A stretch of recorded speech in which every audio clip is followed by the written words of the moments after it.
Albert here. Thank you for watching. Today I want to talk about ego. What's the right amount of ego to have? Whether it's good to have a big ego, a little ego, or no ego if you're doing creative work. So for starters, I would say it's not helpful to be too thin-skinned. So you need to have enough ego to be able to withstand both self-criticism and the criticism of other people as you're producing work, because that sort of thing is inevitable. And so you want to be able to slough off criticism and do the work that you want to do. So there's a certain baseline level of ego that is, I would say, a prerequisite to being successful as a creative person. Beyond that, though, let's talk about ego itself. Ego itself, some would actually say, is an illusion.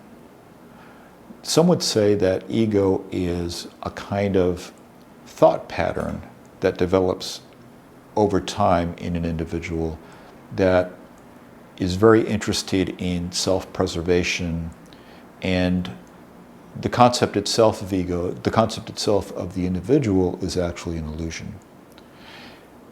The competing idea of ego against this idea of ego is really this idea of non-dualism, and that is that the individual is not truly separate from everything else around us, that we are really part of it, and our sense of separation from that whole is, again, an illusion.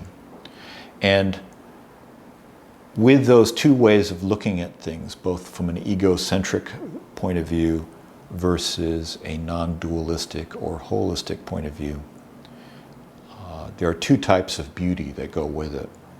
One is the more localized beauty, which is more time-based, culture-based, and ego-based. And then the other kind of beauty, in contrast, is timeless, culture-less, and ego-less.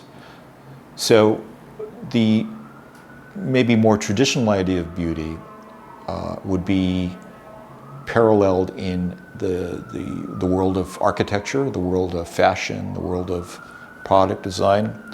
And it evolves over time, it evolves with culture, and there's nothing wrong with that.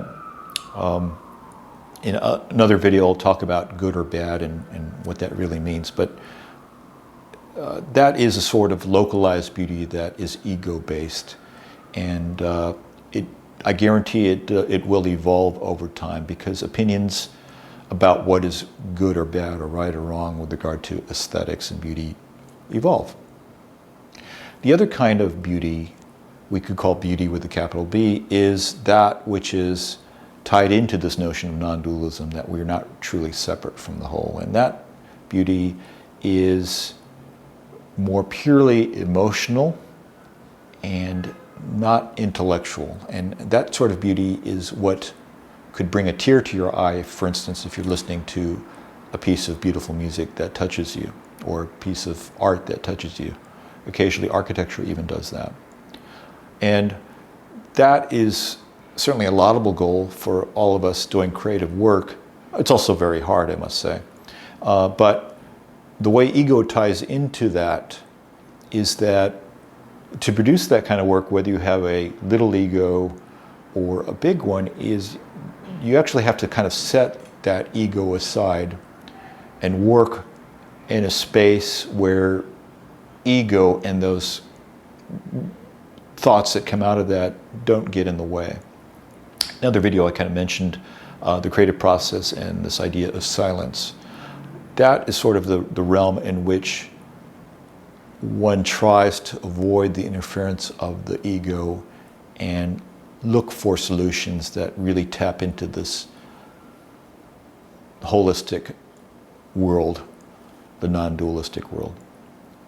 So I hope you found this discussion interesting and thought-provoking. If you did, please do subscribe, and we'll talk again.